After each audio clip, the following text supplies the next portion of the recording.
My own brothers died tragically as well, truth be told.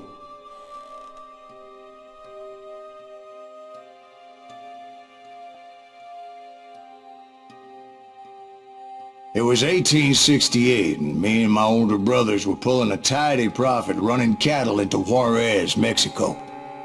One night after my brothers retired for the evening, I found a little poker game in a cantina with a couple of cowboys. And I just couldn't lose. I even won an old Spanish coin that had to be 100 years old. Well, I was mighty pleased with myself the next morning as my brothers and I rode for Texas. But before we crossed the border, those cowboys caught up with us. It was Johnny Ringo, Roscoe Bob Bryant, and another asshole named Jim. They wanted their money back and everything else we had, including our lives, as those boys didn't want us coming for them later. Bob put that old Spanish coin in my mouth and said, "I won't have it said that I left you with nothing, boy." Well, those horses bolted, and there we hung as those bastards rode away. The branch finally snapped under the weight of the three of us, but being my older brothers were bigger and heavier, they were already dead. And right then I swore to myself that I would avenge them.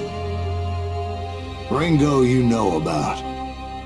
But Bob eluded me, until I heard he was riding with the Wild Bunch.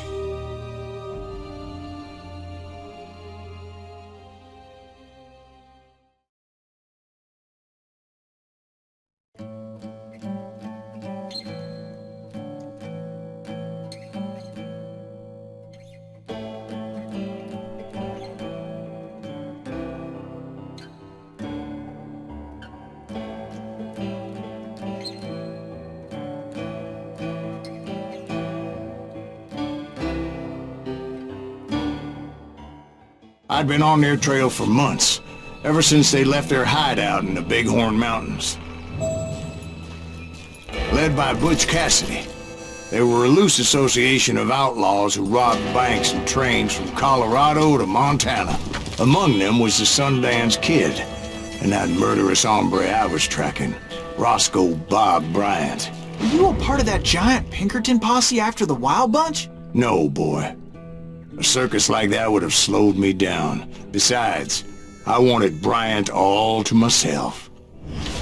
I'd heard about a large shipment of gold being transported to Wilcox, Wyoming on the Overland Flyer. I figured the Wild Bunch would likely hit such a treasure, and by God, I figured right.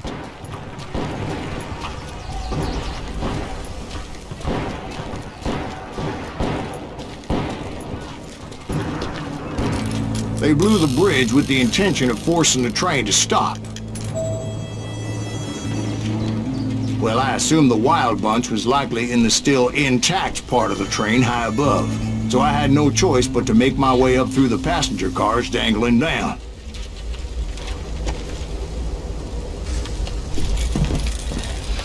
I was determined to make that sumbitch Bob pay for what he did to my brothers.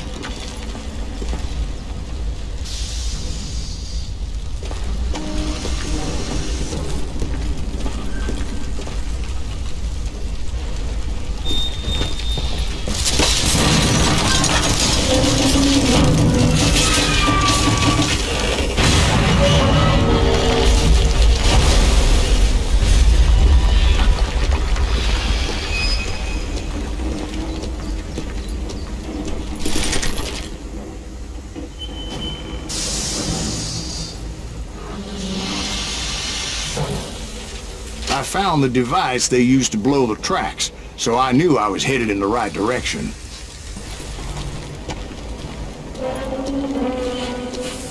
My ears are still ringing from blowing up that bridge. What'd you say? I can't hear a goddamn thing. Well, I made my way off unscathed and came upon a few members of the gang and had no choice but to dispatch them. From there, I had to negotiate an even more precarious route. But first, I would need to get my ass out of there.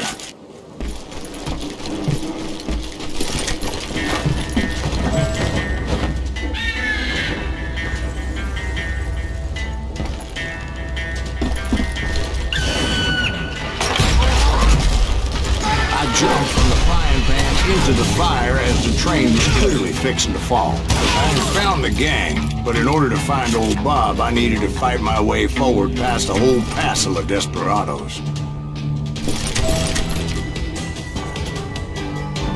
Outside, inside, anywhere I could, I made my way towards my prey.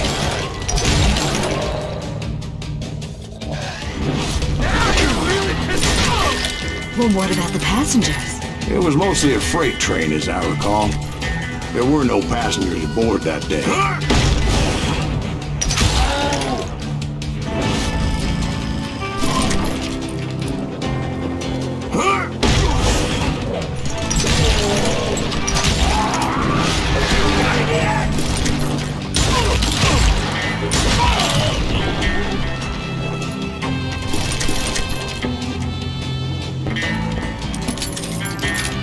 As I mentioned before, I am not fond of heights.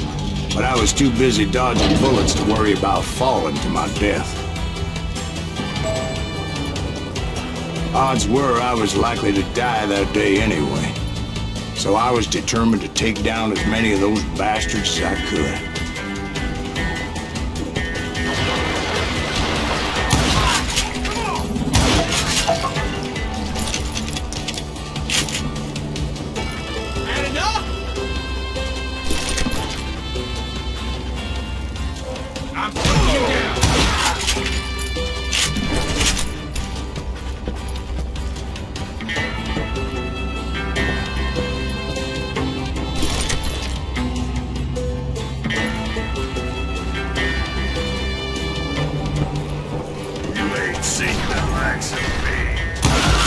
Times it was like shooting ducks in a shooting gallery. The only difference is these damn ducks shot back.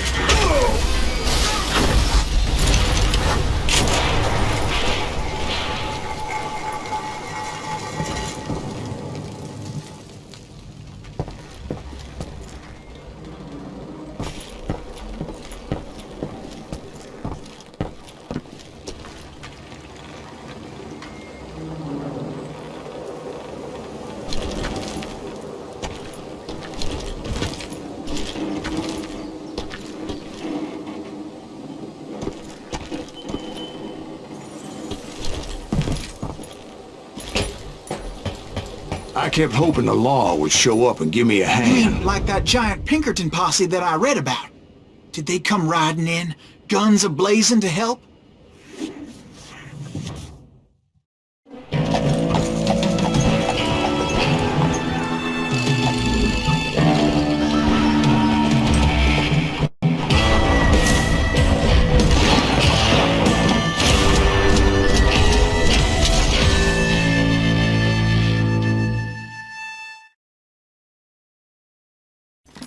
Help? From the Pinkertons? No, son. I had to fight the wild bunch all by my lonesome, as usual. Who the hell is that?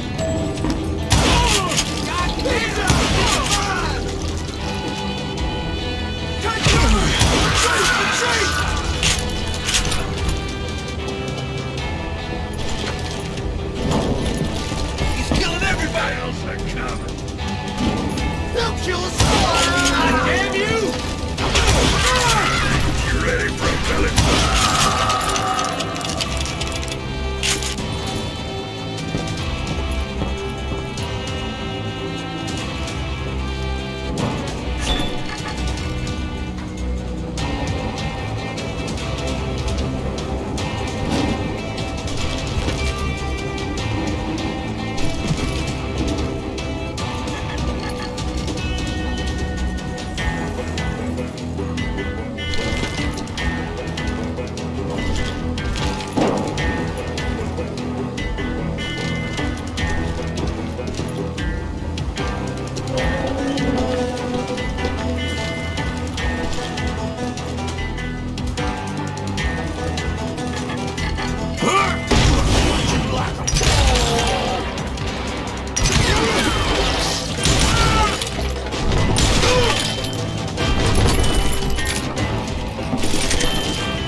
is those dime novels didn't portray this as it happened, did they?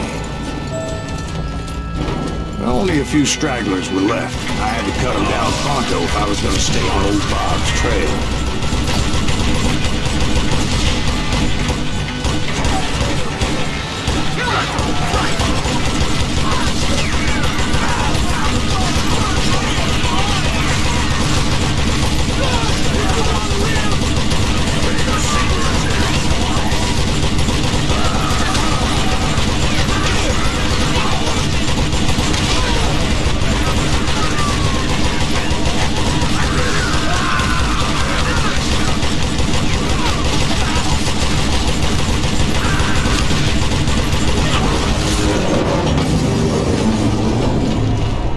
Once I silenced all those guns, I went searching for my nemesis, determined to finally have my justice. But the only survivor who welcomed me was George Flat-Nosed Curry. Who was he?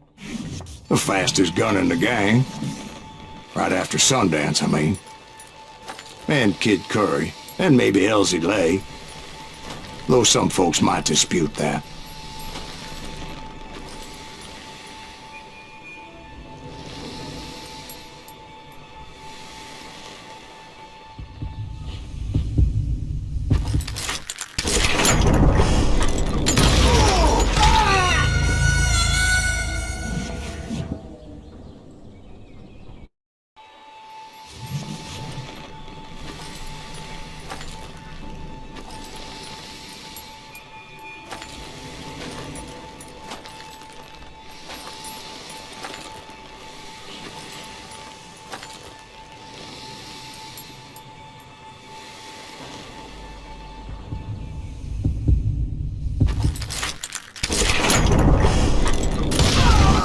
On that very same day, Butch Cassidy and the Sundance Kid decided to leave the Wild Bunch behind and decamped for South America.